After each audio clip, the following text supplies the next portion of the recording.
Hello, guys, and welcome to Coin Bureau Clips. Now, have we got a really exciting interview for you today? And that's because I'm going to be speaking with the head samurai of the Injective Ninjas, Mr. Eric Chen himself, the CEO and co-founder of Injective Labs. So, Eric, welcome to the Coin Bureau Dojo. And I promise you that's the last of the corny ninja jokes for today. How's it going, I man? love it.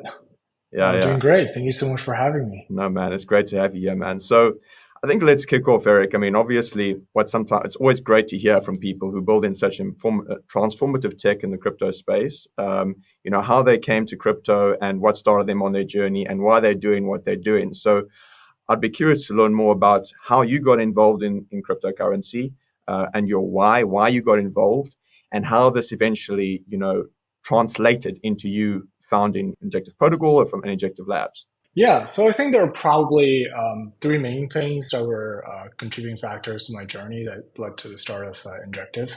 The first one being the most interesting and definitely the most profound was studying cryptography during my undergraduate years and seriously considering going down the academic track afterwards. And I think the second one was some industry exposure working as a trader at a fund. And then I think also, my upbringing, spending my formative years in Asia, where, the center of the world always feels like it's in the US, even if it's something, fairly virtual like the internet or a lot of, very exciting software. Even back then, it was, gate kept to only US and they, slowly rolled out to Asia. So that was like oftentimes like very, very fascinating to me. I think the first two definitely position me in this vantage point to allow me to, kind of notice the problem and also being able to come up with solutions to fix it, utilizing a lot of different bleeding edge technology. At least at the time, Mm. and continuously like innovate upon it, and more importantly, having enough confidence to know that this is indeed a disruptive solution that not a lot of people has considered before. And basically, that kind of like drove to the initial, uh, inception of Injective, but certainly like the ecosystem has grown a lot. It started off as basically this decentralized ecosystem for trading to allow all the users with full access to trading instruments and allow them to innovate and come up with their own instruments in like a hyper scalable, fast, and safe platform. As infrastructure, but as the Injective ecosystem started growing a lot, and it started to amass a very, very vibrant, very, very diverse community. The needs of the network and the user kind of started to change. It grew into what really is known for today, which is a blockchain that's purpose built for financial applications. Because I think at the end of the day, it's not just the trading industry that needed radicalization. It's the larger industry as a whole creating this entire financial infrastructure to replace the incumbent TradFi infra. That's really I think where Injective is trying to do, and I'm really glad that we at Injective Labs are taking this step and finally got to this stage where we get to work on a lot of exciting things that are taking over like TradFi counterparts. No, that's great, man. So you basically, you're trying, how you got into Injective is essentially academic, you that cryptography, and then you started working in TradFi, and then you thought that there was this need for this, solution for TradFi, this link between TradFi and DeFi. Is that it? Yeah, I think like beyond that, like there's a lot of existing infrastructure and a lot of existing issues. It's oftentimes, thanks to regulation, lobbying, and layers and layers of middleman from incumbency. We're not just separating the view of what's DeFi and what's TradFi, and we're certainly not trying to take over kind of like the demand and the utility from TradFi and creating like a DeFi counterpart for it. What we're really gunning for is to create these DeFi applications that has a very, very formidable chance to be unstoppable and replace a lot of the TradFi counterparts. Yeah. No, that's cool, man. Yeah, I know I've been following Injective's journey for quite some time. So if you recall back, I know you guys were founded in 2018. And back in 2020, I think we were one of the first few to actually cover Injective. And it was at that stage, it was really an exciting project, mainly from the interoperability angle, right? Because at that stage, you were building as a Cosmos-based interoperable DEX, and it was very exciting. But like I say, since that time, the extent of how much how the project has grown and how the community has flourished, it's now transformed into this completely open, permissionless, decentralized, open finance protocol. So, I mean, that's quite large, and there's many facets to the Injective ecosystem. But I'm curious to hear, in your words, how would you succinctly explain what Injective is and what it's trying to achieve? Oof, that's tough. So certainly has grown In to an a elevator scale where pitch, you're there's in an so much elevator pitch. utilities. If you're in an elevator pitch and you've got to explain to someone, here's why you need to Yeah. consider Injective. This is why. Yeah, I think simply put, Injective, it's just blockchain that's built specifically for finance. What that means is that every single core component, every single module, every single upgrade, every single integration, improvement, it's all aimed at improving the financial offering of this infrastructure and focused Mm. on Web3 financial applications. Very good. So just to do like a whole laundry list after the elevator pitch. For starters, it's highly interoperable. All the features from day one are all preserved and enhanced. It's still one of the fastest block production time at 0.8 seconds. It's also processing roughly 25,000 transactions per second. A lot of out of the box share liquidity model, but there's also a lot of custom modules and custom components that they're simply inaccessible in other generalized environments like binary options module, Oracle modules, insurance fund module, auction module, and recently the very exciting RWA module thanks to Volan upgrade. Yeah. Well, I'm speaking of the Volan upgrade. So this was obviously hotly anticipated by the Ninja community.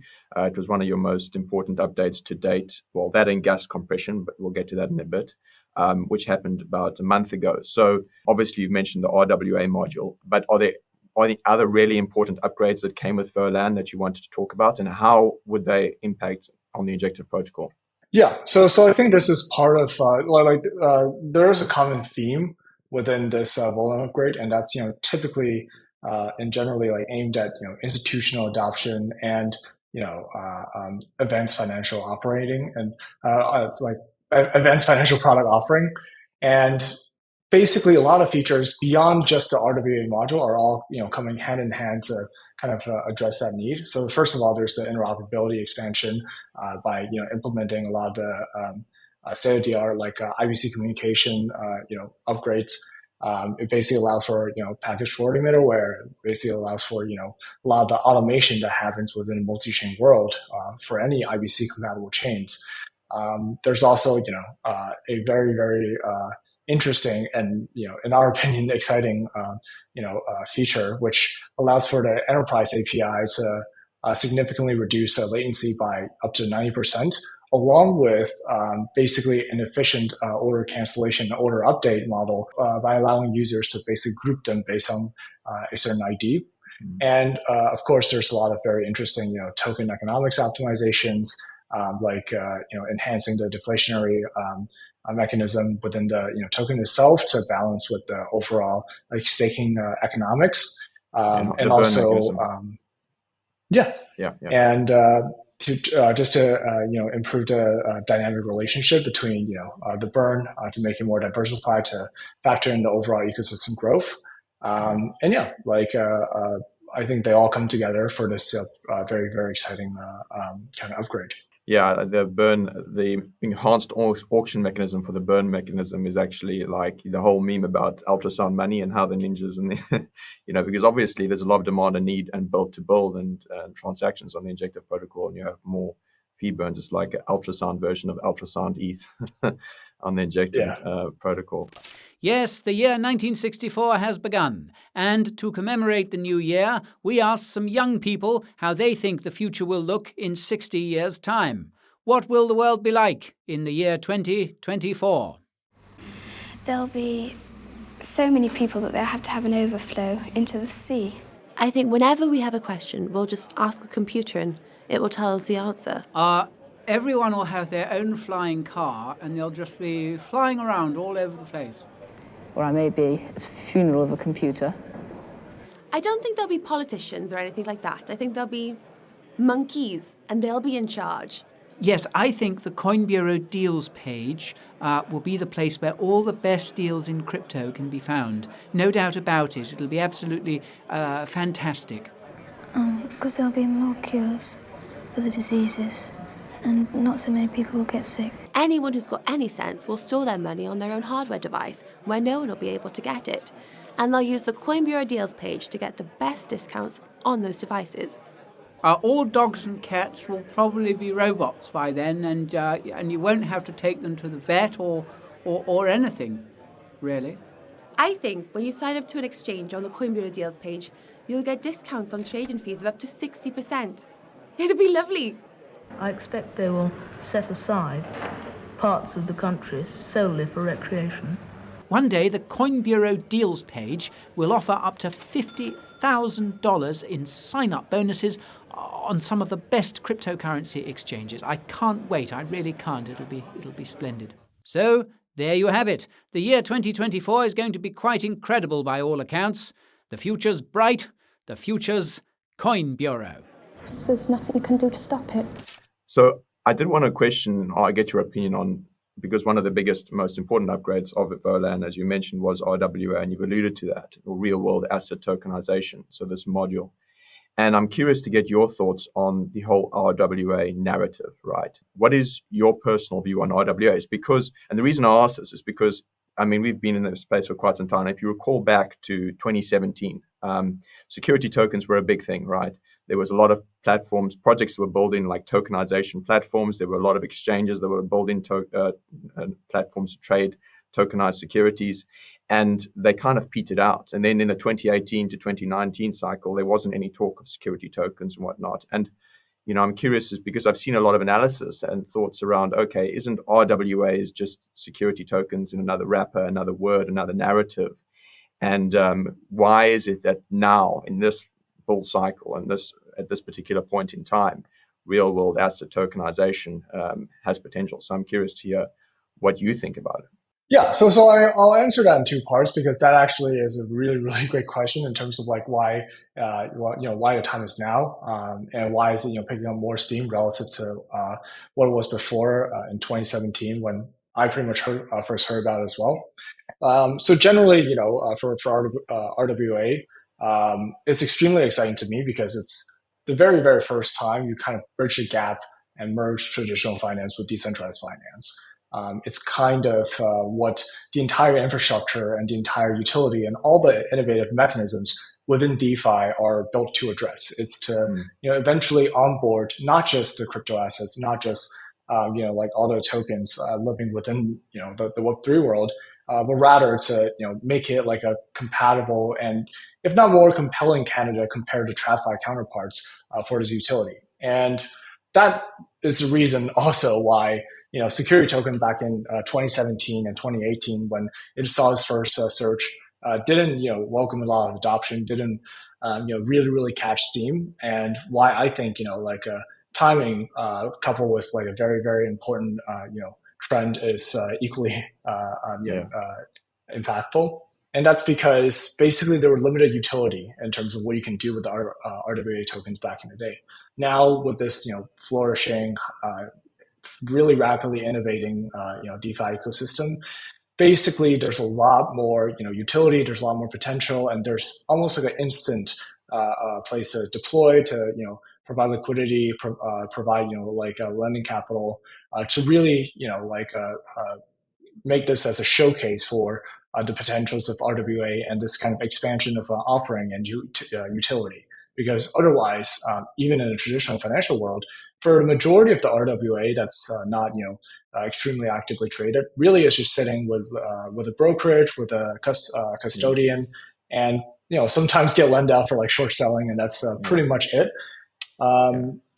So yeah, I think the utility of all these DeFi protocols, and also regulatory environment getting clearer and clearer over time, they all played a part for this perfect timing for RWA to really come for a second coming. So a confluence of factors, and at this point in time, which you think is going to give it the boost that it needs to be able to succeed. Yeah, and also, like a triggering event, which would be the treasury notes, being like highly attractive and yield bearing, and the access for those notes are typically gatekept by bank. The first, really exciting offering was the treasury notes being tokenized, which actually allows for a lot easier access compared to doing it through like a bank. That's interesting. Okay, well, I guess the question then is, because it's following on with this narrative, and this is something that, okay, so RWAs right now, you think it's the right time, and then there's all these factors that are coming together that have given it the impetus needed for the wide-scale tokenization. I'm curious then, because I've also seen an analysis and opinion pieces, and also sometimes on some crypto Twitter as well, is the question of whether the TradFi institutions, right, the large TradFi institutions, the likes of JP Morgan, etc., are going to want to utilize open protocols to issue and tokenize these real-world assets, as compared to using their own permissioned proprietary versions of blockchains, these walled gardens. And then what comes to mind is, of course, like JP Morgan's Onyx, but I recall there was a recent example of UBS tokenizing some equities in China through their own tokenization platform. So I guess the question is, so why would these large institutions that would want to try and generally keep these tokenized assets within their walled gardens want to utilize an open protocol and use something like the Injective RWA module? I think a lot of these TradFi firms are about to learn the lesson of what we first learned in 2017 or 2018, is that a closed ecosystem might work in a lot of places due to synergy and product ecosystem, et cetera, but it certainly won't work for a lot of these RWA offering and DeFi. And simply put, that's because you want to have this infinitely horizontally expanding type of a primitive being bounded together, being composed together via, basically code, which is basically like a cleaner, more elegant version of legal contracts at the end of the day, and making sure that there's no opinionated stance amongst all these participants. Now, the problem with a lot of these permissioned blockchains built by these banks is that it's effectively, like a slightly more open, a slightly more distributed, kind of like a platform that's owned and operated by a single party at the end of the day, with permissioning, with basically like a custody, and the ledger being maintained by like a certain, if not like a single entity, just a group of entities. And obviously, time and time again, we saw that it never really took off. A bunch of liquidity, I would assume as well, right? If you really, the real potential of RWA is you don't want to restrict liquidity, right? Which you'd be doing if you. Well, that is one of the ways where it manifests, is that there's lack of liquidity because it's a closed ecosystem. Yeah, exactly. And you guys have already, I think, if have you onboarded some partners like investors, strategic investors in the TradFi space, like Brevin Howard and Cumberland, right? Are they, Okay, that's cool. So you've already got people to kick off the ground, hit the ground running with the RWA tokenization. Yeah, and depending on like when this podcast come out, there should be a few more like exciting like TradFi partners that have integrated. So we'll see. I'm excited to hear that, man. Exciting times. So now moving back to the protocol level and technical upgrades.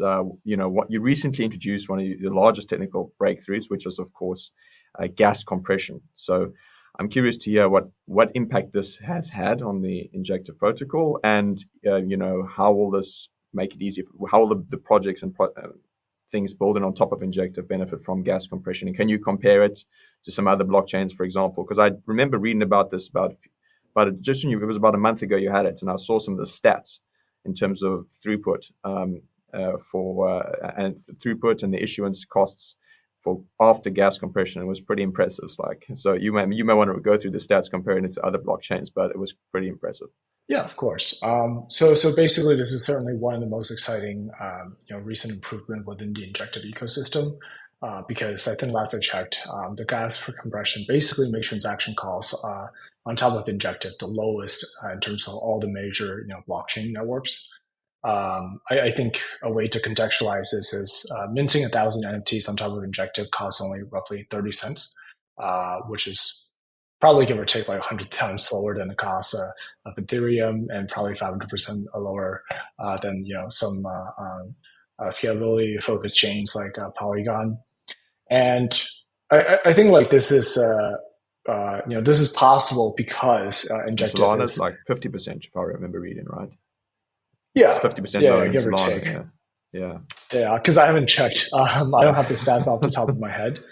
I mean, But you yeah, need them for like the elevator pitch, man. You need them for the elevator pitch. It's like, this is why you need to build an injector. Have you heard about gas compression? Let me tell you, it's 50% cheaper than issuing on Solana.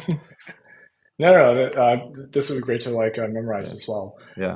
But yeah, like this is simply done because Injective is a chain that's built for finance. That means that there are preferences, there are choices, and there are like targeted optimizations that you can make to make sure the overall gas economy, as like a natural equilibrium, can be overall lower. So one of the a few very interesting part that we noticed is that recently with the activity within like the NFT ecosystem on top of Injective, and also with inscriptions, and also with the general uptick in activity in terms of like trading, you basically get to come up with targeted solution by lowering the gas cost for each of these type of like abstract transaction types.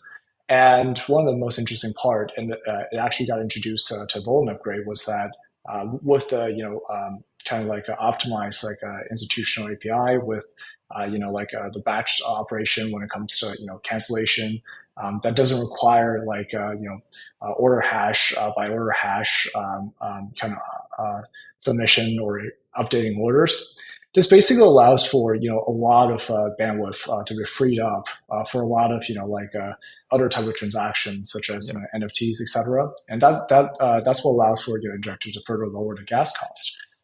Because at the end of the day, like if there's ever a blockchain that says, the gas cost is the cheapest amongst all blockchains, and it allows for like an insanely high TPS, it's certainly either because no one really utilizes the platform, which allows for low demand for gas, or there's a lot of hidden costs that was not advertised.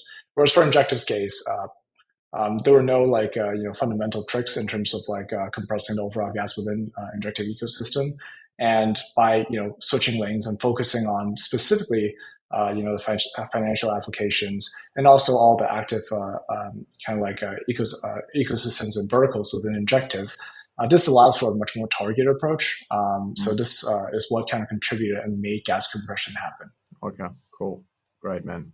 So yeah, obviously the gas compression, along with some of the other upgrades, has made it a lot more, a lot more of a incentive for projects and applications to build on top of Injective, right?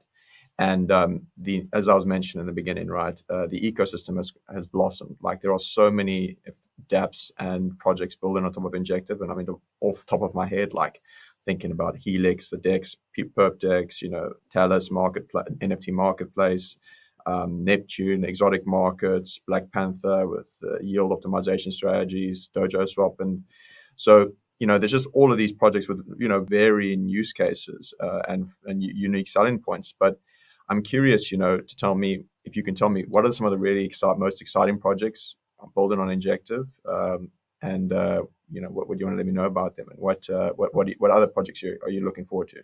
Yeah, so I think off the top of my head, there's roughly like 35-ish. 35. Basically, like over 30 kind of like identifiable dApps built on Injective with a decent amount of following, and quite a few major like dApps deployments coming up soon. So they're going to manifest in the form of like a co-upload, or they're just going to announce very, very, very soon. I think literally like today I was informed on Twitter. Basically, like I think Elixir is also deploying on top of Injective. But I think like very, very recently, Hydro just launched, which is a liquid staking derivative. Yeah. And they surpassed, very, very quickly, I think over like 100 million in TVL. I think 50 million in like probably like the first hour, which is super exciting. And on top of that, like another very, very interesting and very, very important kind of like stack within the Injective ecosystem is a lending layer. And Neptune recently launched with a very, very carefully designed safe liquidation mechanism, along with a safe lending mechanism, which allows for actually like a lot of potential towards being able to collateralize a bunch of things, such as derivative positions, open orders on your like a DEX, or basically like a basket of your entire portfolio can be used as collateral, which means that you can trade within your portfolio, get extra margin, which sounds a lot like like the centralized exchange, global like margin, portfolio margin. the margin, centralized margin, right? Cross margin in between your yeah. That's cool. Never happened in the space, in the DeFi space before, so I'm really looking forward to that. I think they launched recently, focusing primarily on like different types of spot assets, and slowly adding more and more collaterals from there. Okay, cool, man. And yeah, I remember when I was chatting to Mirza, he said that part of the reason that you guys have been able to onboard so many exciting projects is because you actively reached out over the past year to a lot of other projects that, in the wake of what's happened with Terra ecosystem, a lot of and as a result, a lot of these projects decide to move on to Injective because of the benefits to build on it, right? Yeah, certainly. I think that's what sparked the initial moment for us to start focusing on onboarding a lot of these projects and really talented developers onto the Injective ecosystem. And it's also kind of like the inception point where basically Injective stopped being like a trading focused blockchain and started becoming like a general financial focused blockchain. L1, yeah, the whole L1 open finance protocol. Another really exciting project that's going to be launching soon is Mito. So I'm curious if you want to tell me more about, what is Mito and when are we expecting potentially a mainnet launch? How would people be able to access it? Yeah, so Mito's a pretty exciting protocol that basically, creates a lot of very, very novel innovations within automated trading, yield generation, and offering mechanism, etc. And it's basically this family of vault, coupled by a very, very interesting like incentive mechanism, and also like a base layer primitive, and allows them to provide a lot of automated trading solutions that allows users to create all these automated trading strategies, whether they be institutional prop trading firms managing billions and billions of dollars, or it could just be like a single developer that's extremely talented and largely unnoticed, or just general individuals who happen to be very, very good at trading and doesn't really know how to like code. Mito basically presents a solution for all these, while basically building up all these tools and layers to basically create this engine for on-chain automation and on-chain trading. Interesting. So I'm curious, how is Mito different from the likes of, because I know Black Panther, if I remember, it kind of also uses automated strategies in vaults. So how does Mito differ from that? Yeah, so for Mito's case, it's more about like the on-chain component of it. Basically, at the base layer, Mito basically has this vault primitive, which allows anyone to use, and it can be adopted by Black Panther as well for like any type of generic order execution. It basically enforces like the pooling of funds, and along with some of the incentive, basically optional like incentivization for the vault operators. And on top of that, there's basically a lot of advanced signal processing, and also a lot of advanced like models that a lot of these developers and strategy creators can basically plug and play. Where, let's say like you're like a trading firm, right? If you want to like create like an on-chain trading strategy, you would have to either completely move off all the logic off chain, and basically just submit orders and have a lot of power over basically what you can do with the vault, which obviously becomes an issue for like general like users to LP. The alternative is that you can become like kind of like a semi-oracle provider by submitting a lot of advanced signals that's going to be ingested by a lot of these Mito vaults and turn it into kind of like actionable like on-chain like order placements or on-chain strategies in general. And this is basically how flexible Mito can be. It can be all the way up to like a fully on-chain, like fully, efficient and basically highly performant with no like impermanent loss, like liquidity provision mechanism, or it can be enhanced further by different levels of basically like a parameterized amount of centralization depending on the vault operators.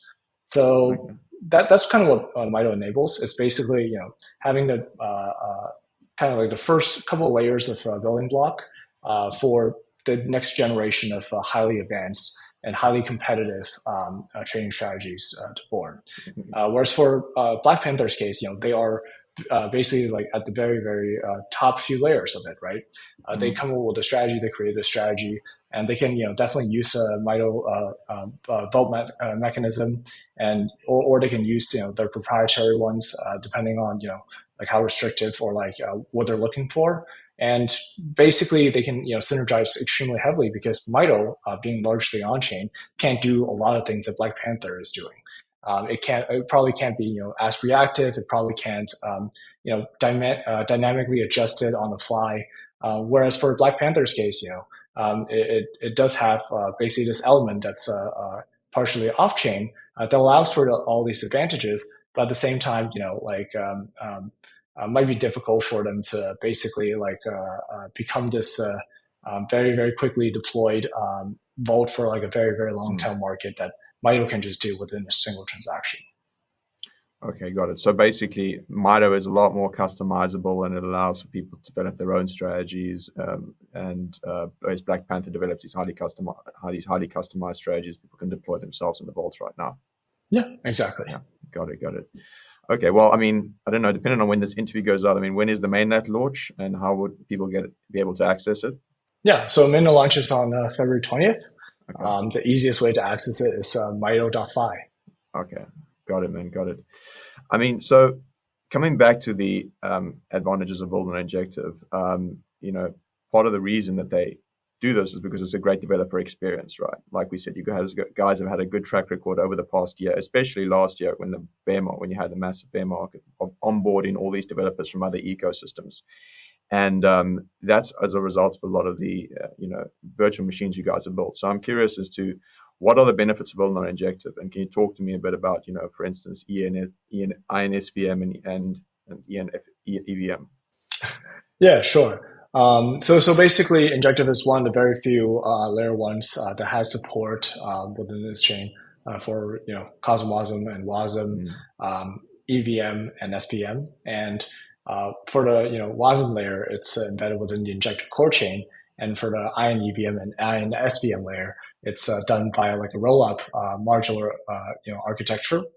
Basically allows for kind of this infinitely horizontally scaling like of these sort of smart contract environments, while having a lot of innate and out of the box interoperability with the Injective core chain. And obviously, the interesting part here is that the developers can basically get on with their days, other than like some of the very few use cases, almost like thinking or presenting to users in a way that it's literally the same chain. It's just a different way for them to interact with the ecosystem. They place an order and it happens on the Injective chain and reflected back at, let's say, like EVM. So that's really what's exciting for like Injective, is that because all these roll-up layer, all these like a modular components for a specialized environment, the Injective core chain can basically evolve and adapt and basically incorporate these and enhance a lot of the specialized functionalities to the point where a lot of like a native mechanism, a lot of native features like exchange module can be highly interoperable that users might not even notice that they went between different layers. Yeah, like certainly very, very exciting. I don't know like whether INEVM or INSVM is out by the time this interview comes out, but it's kind of like right at the finish line. If it is out, like how, and if you're an Ethereum developer, how would how would developers get started using INEVM? Yeah, I think the best way is to follow the Injective Twitter to figure out like the latest domain for like various resources. Off the top of my head, I know that like for INEVM, it's docs.inebm.com. And then We'll for leave the it in the links INSBM part. to the interview. We'll leave all of these in the links to the interview, by the way, guys, in the description. Oh, sweet. Let's do it. Just coming back to the let's go on a philosophical slant now, just because obviously Injective is building this open protocol for finance, right? That's what you guys are doing, and it's wide ranging, as we said in the beginning. And I'm curious now, in terms of the DeFi, crypto cypherpunks, the ones who believe that DeFi is supposed to replace traditional finance. It's going to become completely permissionless version. It's going to be completely permissionless, and anyone can use it. And we want to replace traditional finance. And obviously, what Injective has done from the beginning, when you guys have worked with a lot of these large institutional TradFi players to help with the liquidity, and also now with this RWA module, where you're allowing these institutions to come and issue these permissioned tokenized assets where you'll have to complete KYC, for example. If you're looking at like DeFi, maximalists would say, well, that's not really DeFi. So I'm curious as to how does your approach interacting with these TradFi institutions and developing these tools for them to interact with Injective square the circle with the notion that DeFi should be completely permissionless, a rule unto none, and people should be able to use it whenever and wherever they want without any sort of KYC. Yeah, so I think this is the part when like vision kind of diverges from how do I call it, like existing like real world limitations. Now we all have certainly this vision where in the future there's going to be a completely open and completely borderless and completely accessible kind of like the financial ecosystem in TradFi and in crypto alike, where everything is within reach, everything is highly efficient, and there's no middleman for anything whatsoever.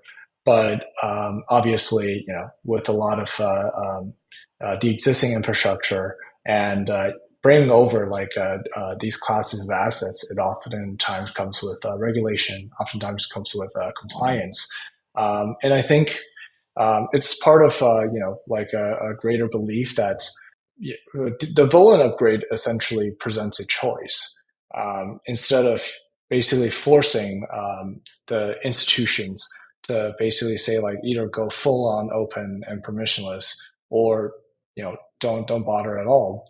Here is like a choice for you to get started. Here is a choice for you to kind of see what's out there within the DeFi ecosystem. Being able to enjoy full composability and interoperability with a lot of these dApps. So for the Injective Exchange ecosystem, for example, all these RWA assets, if they decide to opt in, basically allows for this token to be freely traded amongst KYC participants within the same type of ecosystem, sharing the same type of liquidity, adjacency, and access. And another thing is like basically for Volant upgrade and the permission module, it has a very, very interesting feature where these assets typically, in the old flow, if you want to onboard, if you want to utilize, if you want to start trading a certain type of RWA asset, you would have to onboard with every single issuer and their platform behind it. Let's say if you have something on Auto, if you have something on like other platform, you have to onboard to every single one of them. And for Injective's case, as kind of this blockchain that provides this infrastructure, it actually creates a synergizable KYC list, which over time we foresee to have a very, very interesting and very, very commonly accepted standard where if you KYC to one place, and that could be just like a KYC provider, it could just be like a verification provider, you are effectively basically onboarding and gaining access to this entire ecosystem of RWA assets, created by multiple issuers, created by multiple reputable institutions. It's kind of like and I think at the end of the day, it's about the concept of soul-bound NFTs, where your KYC information you can utilize it throughout the entire network, and you have to do it once, right? Yeah, effectively speaking, basically, it can be like a shared KYC list where all these projects can update and subscribe to the same the exact same like KYC provider list, being able to pick and choose a combination, like an overlapping one, etc. And for those who are firmly against and firmly believes in like open finance, there's basically like a choice, like everything that's permissionless still remains permissionless, and if you want to access something that's permissioned, all you need to do is go through a KYC process. Yeah, make it opt in. Yeah, no, that's a good that's a good compromise, I suppose. Who, if you don't mind me asking, who is doing the KYC? If you're going to be doing this RWA module, who have you guys engaged from the KYC side? Yeah, so there's a bunch of KYC solution. I'm not sure if there's like a pending announcement around their collaboration before I just jump and say their names. Yeah. But yeah, like there's 2 to 3. A couple of them are like the most widely accepted. So a lot of these KYC providers, they're kind of a no-brainer to like partner with and have them like integrate. And basically it usually starts with like a certain like RWA platform that you want to work with, that you want to like onboard, and have them join the Injective ecosystem. And then with that comes with all the KYC solutions and all the KYC partners that are going to integrate in a process. And another cool part about Injective is that because it's an Ethereum key derivation, it means that if you're KYC'd on top of Ethereum, you might be able to just immediately onboard using the same Ethereum private key. Okay, fascinating. Okay, well, I mean, yeah, I guess the main thing there is that you want to be able. I guess it's also a situation where a lot of DeFi natives need to understand is like you can continue along the way of saying we're going to be not going to interact with a man, not going to do anything with TradFi. We want to build this completely parallel financial system. But then you got to realize that at the end of the day, the rules are the way they are, and you're not going to be able to get the liquidity or the functionality or onboard the masses if you're just going to remain an outside ecosystem that can't interact with the rails, which is traditional finance, right? And as long as the main point is that it's opt-in, right, it gives them the optionality, right? Yeah, I think a lot of their concern, on a lot of platforms is certainly valid, because in order for, let's say like a DeFi dApp to be able to support a lot of these, permission assets, they would basically have to create like a permission version of the same contract, which means that liquidity that would have been on the permissionless one is now migrated over or stepped over to the permission version of it. So I think, there's certainly like a lot of concern and, a lot of valid like a point around that.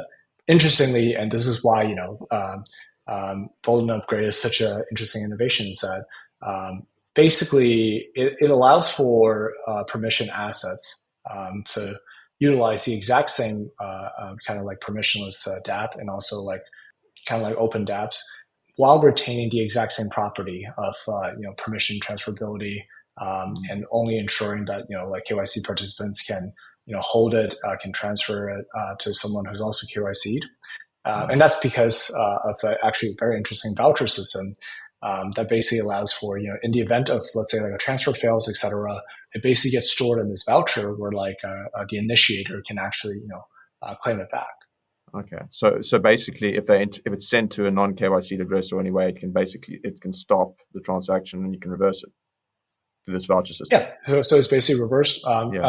Just to prevent a lot of edge cases. Yeah. Basically, instead of reverting it, it's held up in like this pool where whoever initiated it can just claim it. Okay, great, interesting, man, exciting. So yeah, I mean, thanks, Eric. I mean, this has been a very informative interview. Obviously, I'm really excited about the Injective ecosystem. Obviously, like I say, I've been following the project for quite some time, and it is quite fascinating how you move from just the initial vision, which was an interoperable DEX, to this completely different new L1 for open finance. And I'm really excited about these updates that are coming this year. Not